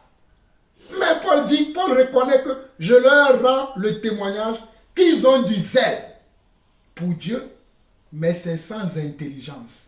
Leur zèle est dépourvu comment? De l'intelligence divine, parce qu'ils n'ont pas qui? Parce qu'ils n'ont pas Christ. Et il continue. Ne connaissant pas la justice de Dieu et cherchant à établir leur propre justice, ils ne se sont pas soumis à la justice de Dieu. Donc les Juifs là, ils ne connaissent pas la justice de Dieu. La justice de Dieu, c'est qui? C'est Jésus. C'est Yeshua HaMashiach qui est la justice de Dieu. Mais eux, ils ont refusé de le reconnaître. Ils ont refusé de l'accepter comme leur Seigneur et leur Sauveur. Ils ont refusé de l'accepter comme l'envoyé de Dieu. Souvenez-vous quand on a vu dans Jean chapitre 10, Jean chapitre 3, tout ce que Jésus disait et qu'ils refusaient de l'accepter.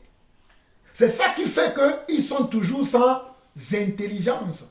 Ils ont le zèle, certes, mais c'est un zèle sans intelligence, sans esprit de Dieu. Voilà pourquoi Paul dira au verset 4, « Car Christ est la fin de la loi pour la justification de tous ceux qui croient. » Christ est la fin de la loi pour la justification de tous ceux qui croient. Tous ceux qui croient maintenant, Jésus-Christ est la fin de la loi. De quelle loi? Les lois cérémonielles. Les lois que tu dois appliquer pour vivre par ces lois-là. Les lois de libation, les lois de culte, toutes ces lois sont abolies. Mais les lois qui sont les commandements de Dieu ne sont pas abolies. Hein. Les lois qui disent que tu dois aimer ton prochain comme toi-même n'est pas abolie. Tu dois aimer Dieu de tout ton cœur n'est pas abolie. Tu ne dois pas voler. Tu ne dois pas tricher. Tu ne dois pas convoiter. Toutes ces lois sont encore d'actualité. Mais les lois qui sont relatives au culte, les lois de libation, les lois cérémonielles, tout ce qui est relatif à tout ce qu'on a vu dans Hébreu, toutes ces lois-là, Christ a fait quoi? Est venu comment mettre quoi? Est venu mettre fin à toutes ces lois-là, afin que nous continuions à marcher maintenant dans les œuvres de Dieu, dans la paix. Amen. Nous devons marcher maintenant dans les œuvres de Dieu, dans la paix, parce que Christ est venu mettre fin à toutes ces choses-là. Voilà pourquoi Romains dit, voilà pourquoi Paul dit dans Romains chapitre 10, le verset 3 au verset 4, regardez bien ce qu'il dit. Il dit, ne connaissant pas la justice de Dieu, ne connaissant pas la justice de Dieu, et cherchant à établir leur propre justice, ils ne se sont pas soumis à la justice de Dieu. Donc, ils cherchent à établir leur propre justice dans ces choses qu'ils font, dans les célébrations des fêtes, dans les célébrations des cultes qu'ils doivent faire selon l'esprit, non selon la chair. Amen. Voilà pourquoi Paul dit au verset 4, Christ est la fin de la loi pour la justification de tous ceux qui croient. Amen. Amen. Amen. Allons dans Actes chapitre 15. Actes chapitre 15. Actes chapitre 15. Ah, il y a encore beaucoup de passages à voir, hein, je vous disais. Sinon, on va arrêter et on continuera la prochaine fois. Actes chapitre 15. Je crois que je vais partager encore 2 passages. Là, on va arrêter et on continuera la prochaine fois. Actes chapitre 15, pour que cela ne soit pas trop pour vous. Actes chapitre 15. Actes chapitre 15. Actes chapitre 15.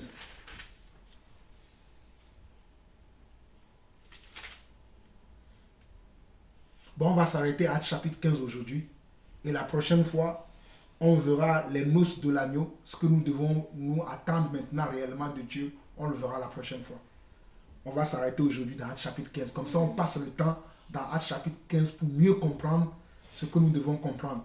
Et la fin, ça va être les noces de l'agneau que nous verrons prochainement. Ce que nous, en tant que chrétiens, ce que nous devons espérer, entendre maintenant. Si nous n'avons plus le droit au fait, mais nous devons maintenant attendre les noces de l'agneau. Nous devons attendre l'enlèvement. Comme ça, nous parlerons de l'enlèvement. Nous parlerons des demeures qu'il y a dans le ciel, dont Jésus a dit, il n'y a plus de demeure dans le ciel. Je m'en vais vous préparer une place. Et lorsque je préparerai une place pour chacun d'entre vous, je reviendrai vous chercher. On le verra la prochaine fois. Donc aujourd'hui, on va s'arrêter dans Actes chapitre 15. Je vais lire et je vais commenter. Comme ça, vous allez mieux comprendre. Amen.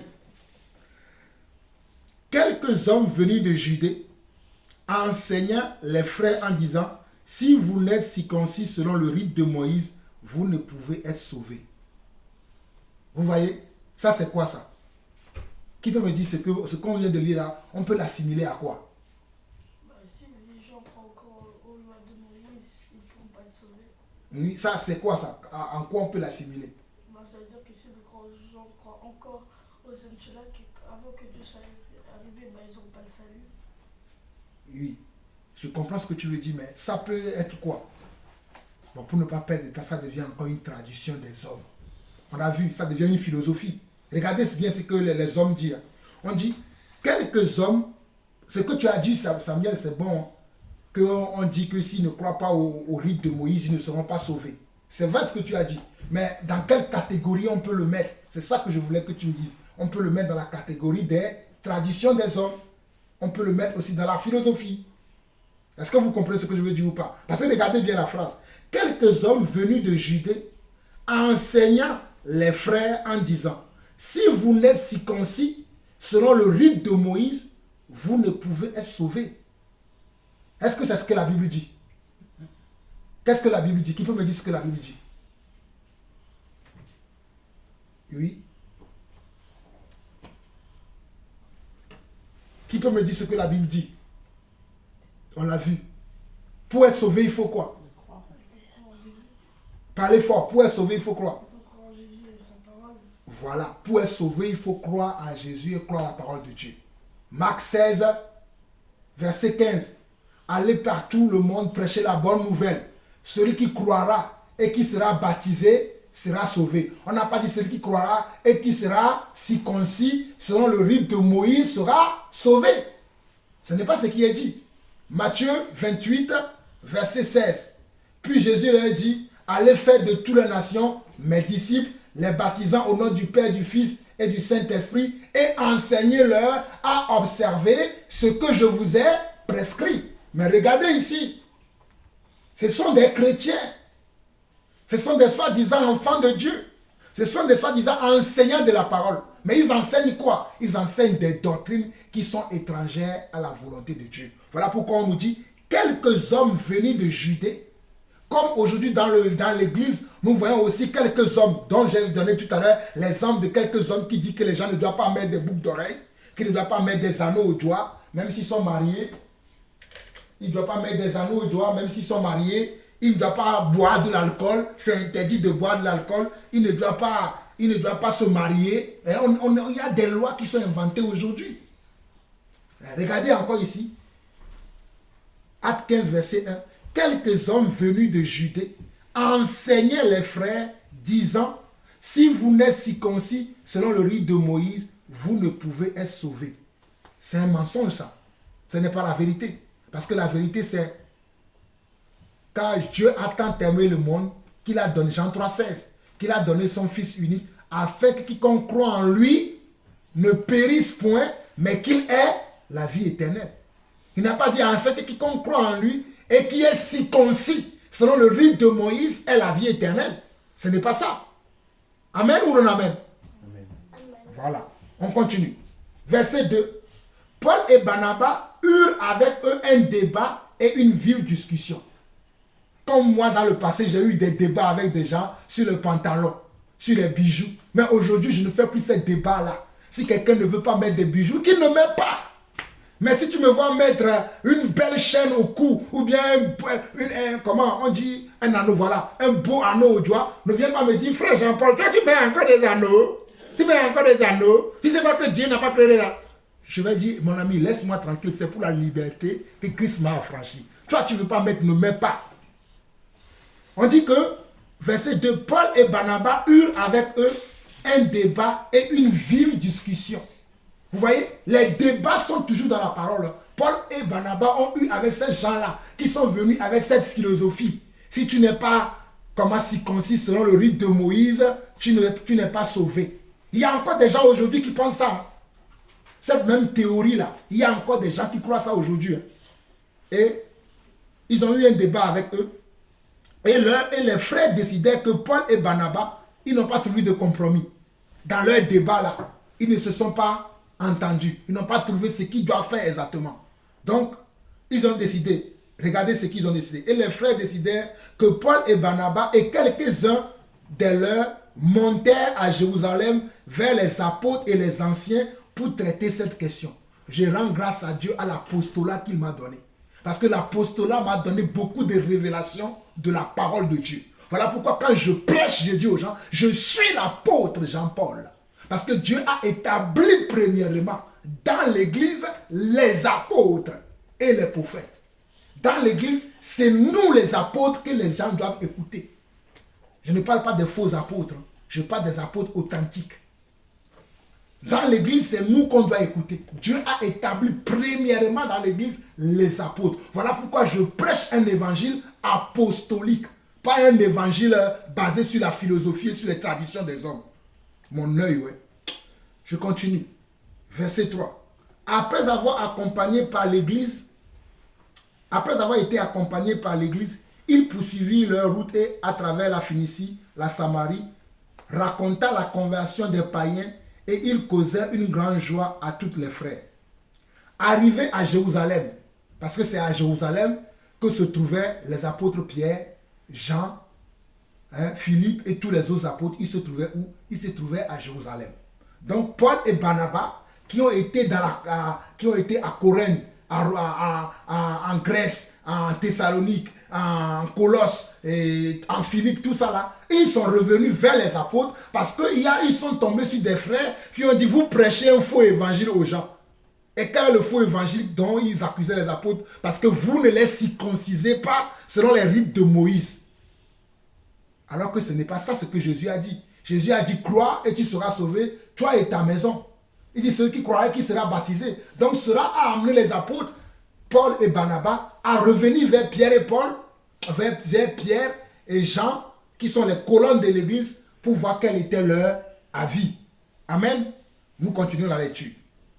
Au verset 4, arrivés à Jérusalem, ils furent reçus par l'église, les apôtres et les anciens, et ils racontèrent tout ce que Dieu avait fait avec eux.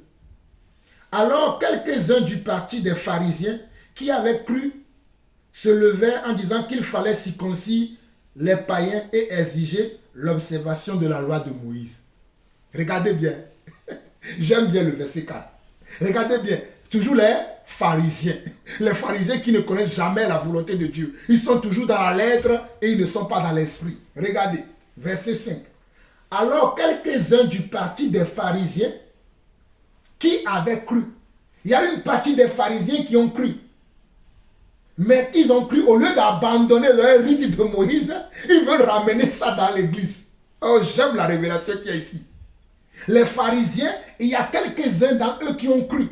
Ce sont eux qui servent comment? Ce sont eux qui enseignent la tradition des hommes, qui enseignent les traditions, qui enseignent les coutumes, qui enseignent les rites qu'ils avaient reçus de la loi mosaïque, c'est-à-dire de la loi de Moïse, qui n'est plus d'actualité dans l'église. Parce que dans l'église, nous mettons en pratique maintenant la parole de Jésus. Parce que Jésus est venu accomplir la loi. Donc nous suivons maintenant la parole de Jésus et non la parole de Moïse. Il y a des paroles de Moïse qui sont encore d'actualité, que nous pratiquons, mais il y a des paroles de Moïse qui ne sont plus encore d'actualité.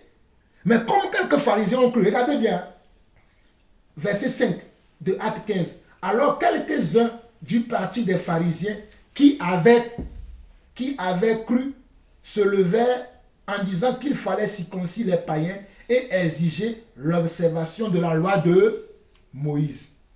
Regardez bien. Et exiger quoi? L'observation de la loi de Moïse. Mais la loi de Moïse, là, ce n'est pas ce que nous avons vu que Christ est à la fin de la loi pour la justification de ceux qui croient. Ce n'est pas ce que nous avons vu. Mais eux, ils veulent exiger ça des païens. Les païens, c'est qui? C'est nous. C'est ceux qui étaient à Corinthe, qui étaient à Rome, qui étaient à Philippe, qui étaient à Colosse, qui étaient à Thessalonique. Tous ces gens-là que Paul et Barnabas ont, et les autres frères de Paul ont évangélisé. Et maintenant, regardez ce qui va suivre. Verset 6. Les apôtres et les anciens se réunissent pour examiner cette affaire. Les apôtres et les anciens. Quand on dit les apôtres et les anciens, c'est toujours ceux qui dirigent l'église. Hein. C'est toujours les gens qui ont un ministère. Ok. Une grande discussion s'étant engagée. Une grande discussion s'étant comment engagée. Pierre se leva et leur dit, regardez ce que l'apôtre Pierre va dire. Que dans l'ancien temps là, l'esprit conduisait les gens. Mais dans l'église aujourd'hui, je ne sais pas si l'esprit conduit les gens. On dit aux gens de ne pas fêter Noël, on nous dit, mais Colossiens 2, verset 8, ne jugez pas les gens au sujet d'une fête ou d'une nouvelle lune. Aucun rapport. Aucun rapport. C'est pour ça que je dis, je ne sais pas si à notre époque, là, si le Saint-Esprit nous conduit. On dit, on ne fête pas la nouvelle année. Oh non, Dieu t'a gardé 12 mois, tu veux faire un dîner. Non, on ne sait pas ni les mois ni les jours. Vous voyez? Regardez, Pierre se lève, regardez ce que Pierre dit. Verset 7. Une grande discussion s'étant engagée, Pierre se leva et leur dit, hommes frères, vous savez que dès longtemps Dieu a fait un choix parmi vous, afin que par ma bouche, les païens entendent la parole de l'évangile et qu'ils croient. C'est vrai que c'est Pierre qui est le premier qui a prêché aux païens. Qui sait dans quel passage? Acte 10, comme maman a dit. Dans Acte 10, Pierre a commencé à prêcher aux païens avant Paul. Même si Paul a travaillé beaucoup plus que Pierre, c'est Pierre qui était le premier apôtre à prêcher l'évangile aux païens et il avait prêché à qui? Dans Acte chapitre 10, il avait prêché au Corneille qui était le centenier romain. À qui? C'était le centenier romain qui était le premier païen qui a reçu la foi, lui, toute sa famille et sa maison. Si vous ne le savez pas, vous le savez aujourd'hui. Le premier païen qui a cru, c'était le centenier romain qui avait invité Pierre à venir chez lui. Vous verrez ça dans Acte chapitre 10. Nous continuons. Pierre dit, hommes frères, vous savez que dès longtemps Dieu a fait un choix parmi vous afin que par ma bouche, les païens entendent la parole de l'évangile et qu'ils croient. Et Dieu qui connaît les cœurs leur a rendu témoignage en leur donnant le Saint-Esprit comme à nous. Pierre dit ce qui s'est passé. Que ces gens-là, il était en train de leur prêcher, ils n'avaient même pas fini de prêcher, ils ont reçu le Saint-Esprit comme eux. Voilà pourquoi Pierre peut dire ici, verset 8 de Acte 15, il dit, et Dieu qui connaît les cœurs leur a rendu témoignage en leur donnant le Saint-Esprit comme à nous. Il n'a fait aucune différence entre nous et eux, ayant purifié leur cœur par la foi. La purification se fait maintenant par quoi? Par la foi. Ce n'est pas par la circoncision. Ce n'est plus par la circoncision, mais c'est par la foi en Christ que nous recevons la purification de nos péchés et que nous recevons même la délivrance. Voilà pourquoi je ne crois pas aux délivrances là qui se font dans les églises. Hein? On ne peut pas délivrer un chrétien. Un chrétien qui est là dans l'église, sors d'elle au nom de Jésus. La personne tombe. Le dimanche prochain, il vient. C'est les mêmes personnes qui sont tombées, qui ont été délivrées, qui sont délivrées tous les dimanches. On dirait que les démons sont un à un parmi ces gens-là. Hein? Alors que Christ rentre en toi, il te purifie. Tu ne peux plus être l'habitation des démons. Tu deviens pur. Que Dieu révèle sa parole à ces gens-là. Verset 10 de Acte 15, il dit, maintenant donc, pourquoi tentez-vous Dieu en mettant sur le cou des disciples un jour que ni nos pères ni nous n'avons pas pu porter? Mais c'est par la grâce du Seigneur que nous croyons être sauvés de la même manière qu'eux. Donc on est sauvé comment? Par quoi? Par la grâce. On n'est pas sauvé par des œuvres. Donc si on te dit que tu dois te circoncire avant que tu sois sauvé, ça devient une œuvre. Alors que l'œuvre, personne n'est sauvé par les œuvres. On est sauvé par la foi. On n'est pas sauvé à cause de nos œuvres. On est sauvé par la foi en Dieu. Parce qu'on croit en Dieu, on est sauvé. Ça, on peut le voir aussi comment dans Romains chapitre 10. Mettons un doigt ici. Revenons dans Romains chapitre 10 rapidement. Romains chapitre 10 rapidement. Mettons un doigt ici. Romains chapitre 10. C'est pour que vous ayez une bonne compréhension de ce que je suis en train de dire. Moi, c'est évident pour moi. Mais comme je suis en train de vous donner les bases, je veux que ces bases-là soient vraiment ancrées en vous. Romains chapitre 10. Romains chapitre 10. Ah, je vais lire le verset là pour que vous compreniez. Romains chapitre 10. Regardez ce que Romains chapitre 10 dit. Romains chapitre 10 dit, verset 9 et verset 10. Romains chapitre 10, verset 9 et verset 10 dit. Non, on peut lire même à partir du verset 8.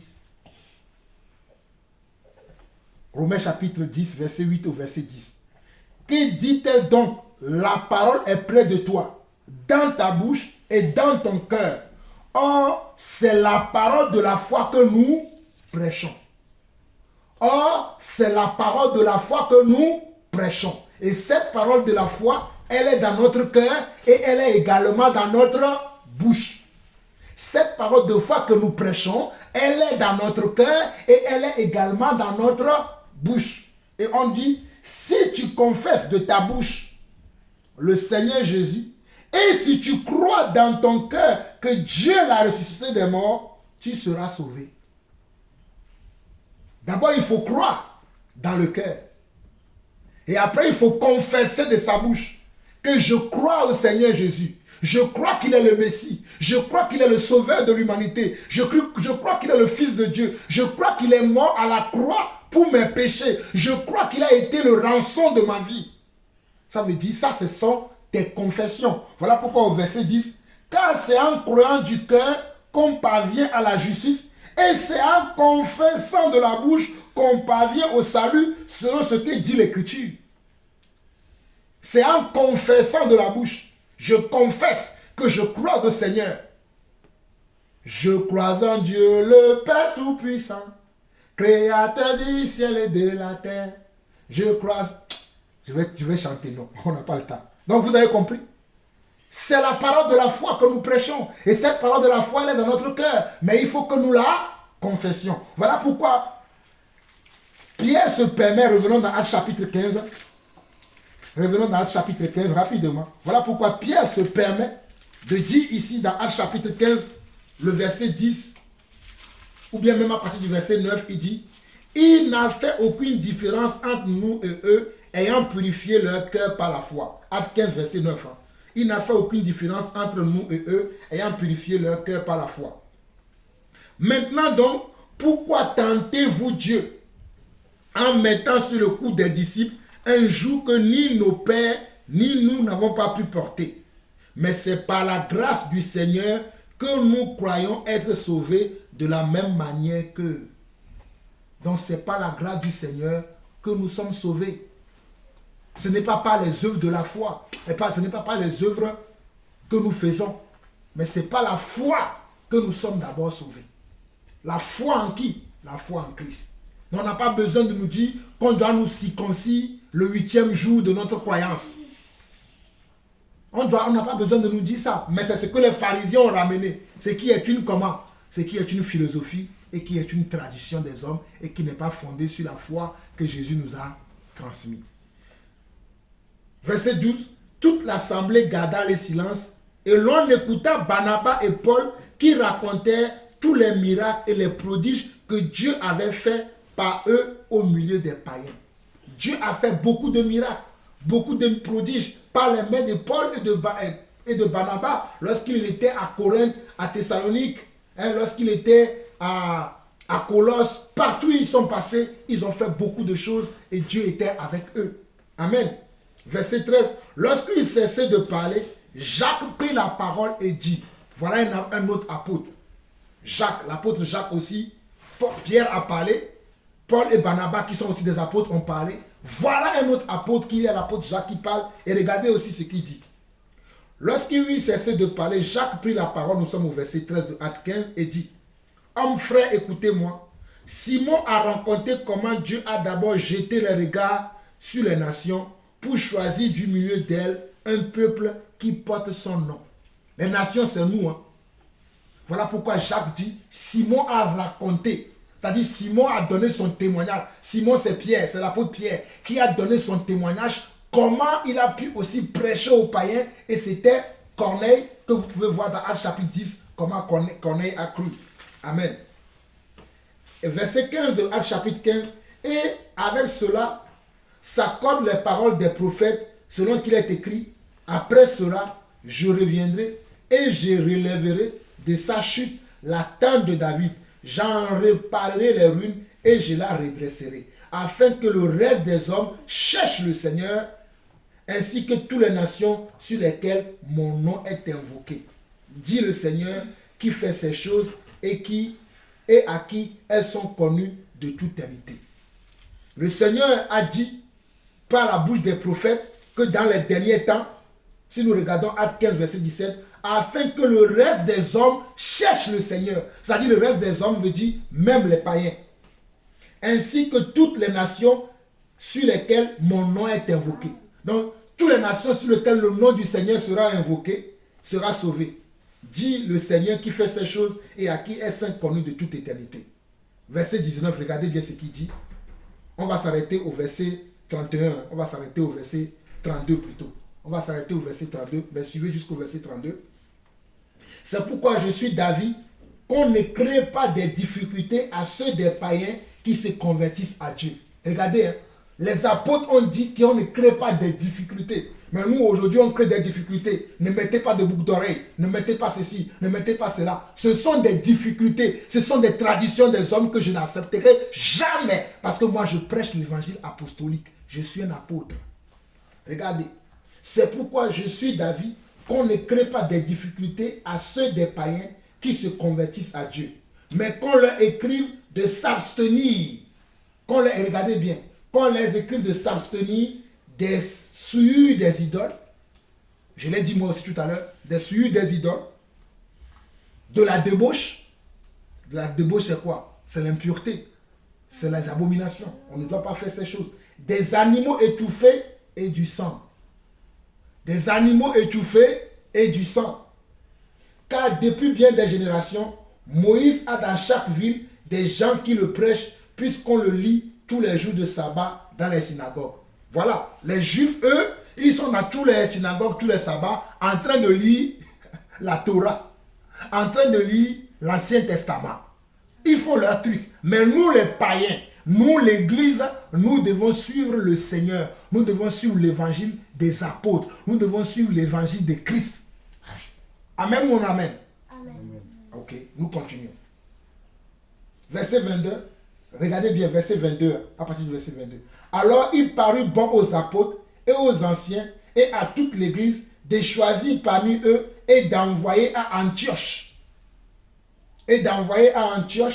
Avec Paul et Barnabas, Jude appelé Barsaba et Silas, hommes considérés entre les frères.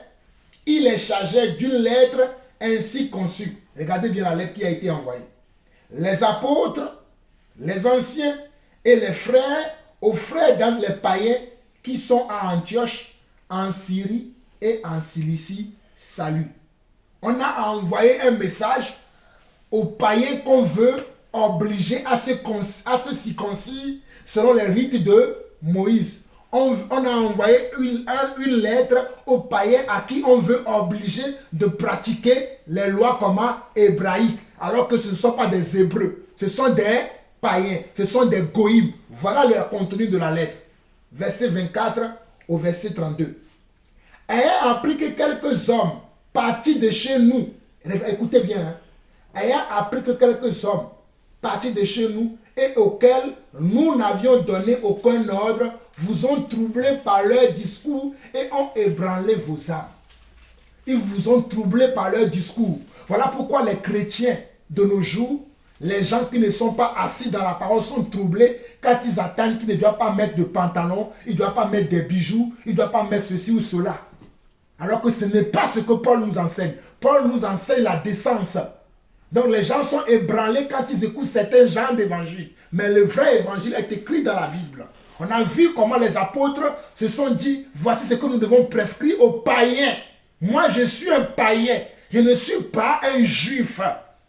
Voilà ce que je dois faire. Voilà ce que nous, les païens, nous devons faire. Écoutez bien ce que Paul et les autres apôtres ont dit.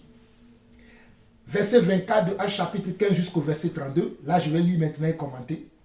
Ayant appris que quelques hommes, partis de chez nous, et auxquels nous n'avions donné aucun ordre, vous ont troublé par leur discours et ont ébranlé vos âmes, nous avons jugé à propos, après nous être réunis tous ensemble, de choisir des délégués et de vous les envoyer avec nos bien-aimés Barnabas et Paul.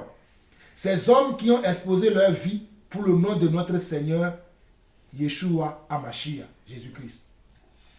Nous avons donc envoyé Jude et Silas qui vous annonceront de vive voix les mêmes choses.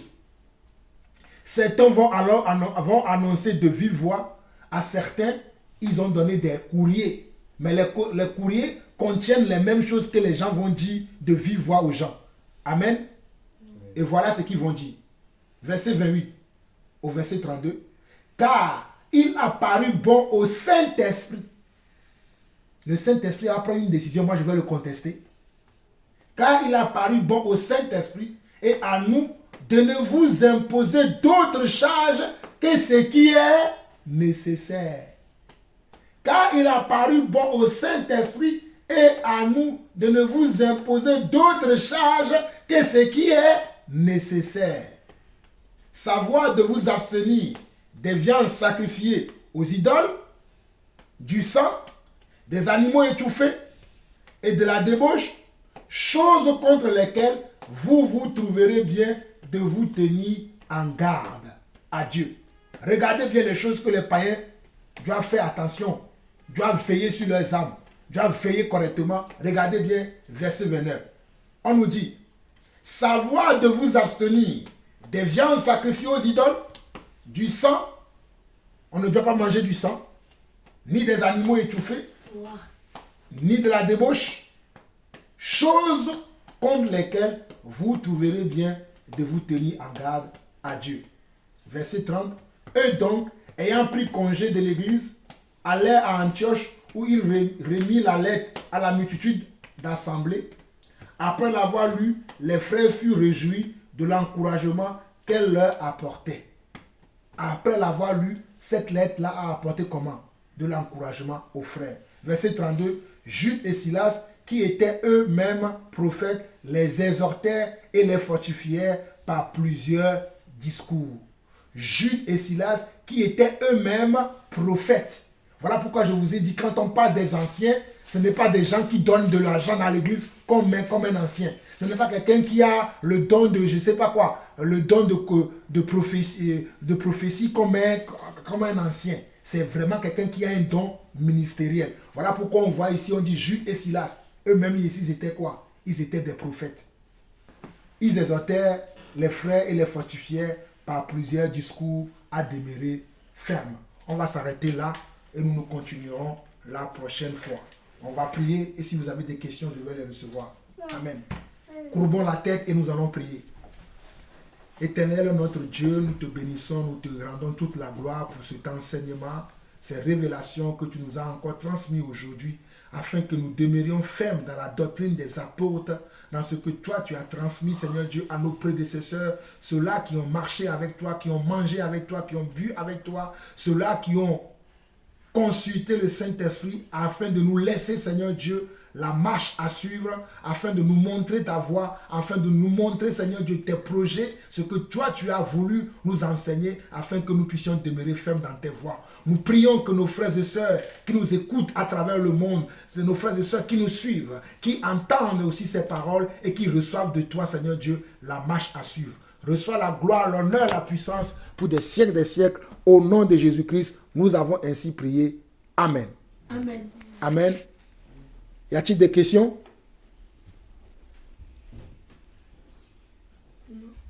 Non, personne n'a une question? Moi, j'ai une question. Oh, Sarah, arrête. On ne joue pas. Qui a des questions? Personne? Donc, soyez bénis. Shalom.